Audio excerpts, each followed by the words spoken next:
me too. Thank you for lunch, Marge.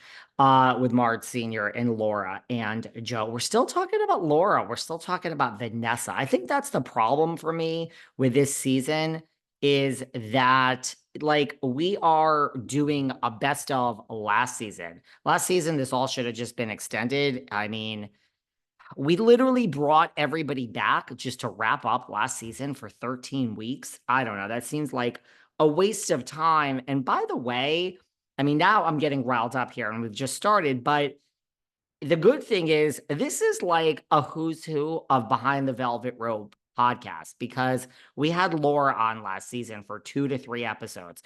You know, we talked about Vanessa ad nauseum last season. So guess what? If anyone wants to uncover everything Laura has to say about this or everything about Vanessa, go and listen to the back Patreon of Behind the Velvet Rope podcast because this is all we did and we had Laura on. So a whole season just to wrap things up for 13 episodes. I think that's the problem I have with this season. It's a continuation of last season. We're still talking about the same things.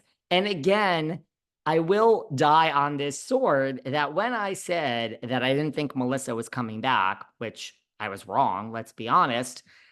Maybe what I meant is somebody should not come back. And I understand why we invited everybody back, but because we didn't know what else to do. But you should have then paused. I feel we should have paused last season. It's kind of what I sat here week after week on Patreon saying. It's nothing against Melissa. It's nothing in favor of Teresa. And now everyone thinks I'm against Teresa. It's just I want what all of these listeners right now want. We want a good show. We're all in this together. So I get why we brought everyone back. I get how we got here, but I feel what you were dealing. See, I'm this type of person. If there is work to do and I can do it tomorrow, I would rather do it today. I don't want to go out tonight. I don't want to enjoy my life. I don't want to have fun.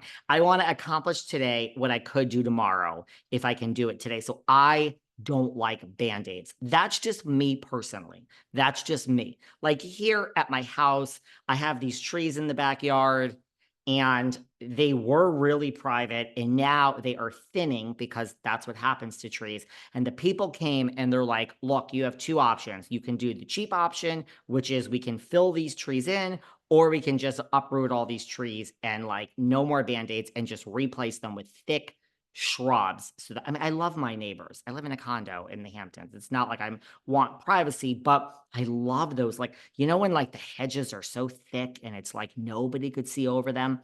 I had that when I moved in and now they're thinning. And so when the people came, they were like, we could fill it in and you can save a bunch of money. But the bottom line is you're going to need new trees anyway. I'm like, well, I like to just rip the Band-Aid off. So if it were me, I would have ripped the Band-Aid off and said, New Jersey isn't coming back for season 14. And I would have dealt with this already.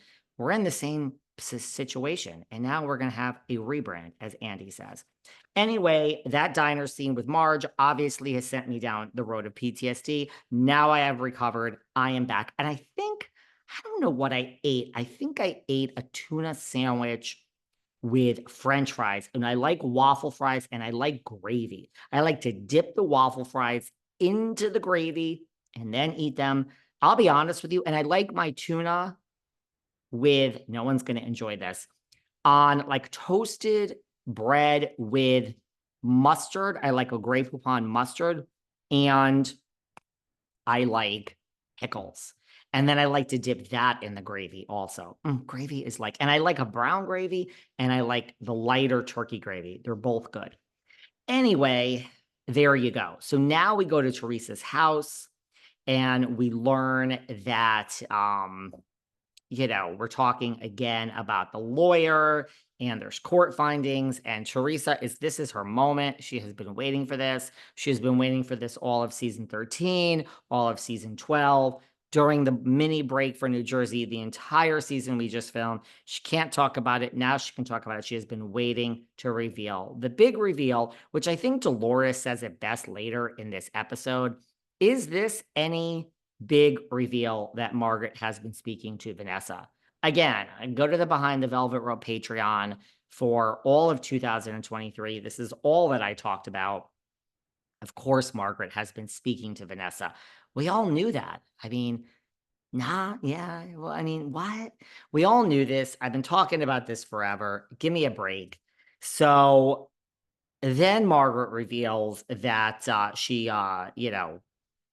that Teresa's lawyer is a scumbag lawyer, according to Margaret, and that he works next to a meth clinic in Atlantic City, and her lawyer is on Madison Avenue. Well, guess what? You know how I say I don't have any teams? I got to give it to Marge. My lawyer is also on Madison Avenue. And I would not work with this lawyer of Teresa's that is at the meth clinic next to wherever the hell he is in Atlantic City, according to Marge, if you paid me. I wouldn't want this lawyer for free. I think he's ruined Teresa's life, personally. I believe everything Melissa's old nose has said here multiple times on this podcast. And we've all seen the text. I don't believe someone sits up at night and doctors texts. And yeah, I believe that he's responsible. I mean, for all of this, that he's the one guiding Teresa, and he's the one that's kind of the in between with a lot of these bloggers that she allegedly has been manipulating and paying. So I think the guy's actually ruined Teresa's life, if you want my opinion. And Marge called him a scumbag. And yeah, I mean, if the shoe fits, dude, wear it. So then Dolores and Marge have a little talk.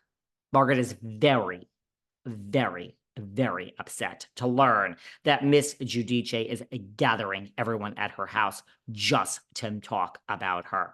Mind you, Teresa was also upset, Margaret, that you had people coming over for the reunion to take her down. So they're all guilty. But Miss Josephs is very upset. The first call she makes is to Dolores. Man, Margaret, man, poor thing. I mean, Margaret tells Dolores, there just comes to be a time when you have to stand up and do what's right. There comes a time when you have to like actually choose a side, have a voice, is basically what she was telling Dolores. And I literally I was watching this. Was drinking the coffee because I did it this morning. I'm recording in the morning. I spit out the damn coffee during this scene. Thank you, Margaret Josephs. Thank you. I have not laughed this hard in years. I don't really laugh. I used to be like such a fun person. What the hell happened to me? I just work and work and I just want to work. I used to be so fun. But I mean, Margaret actually got me to laugh harder than I've laughed for the past 5 years because she is telling Dolores that you got to, you got to do the right thing here. And I mean, you're a smart woman, Margaret. You actually are smart. I'm going to give you that. I mean, did you think Dolores wasn't going to go? Dolores will choose Teresa every time, Margaret. She is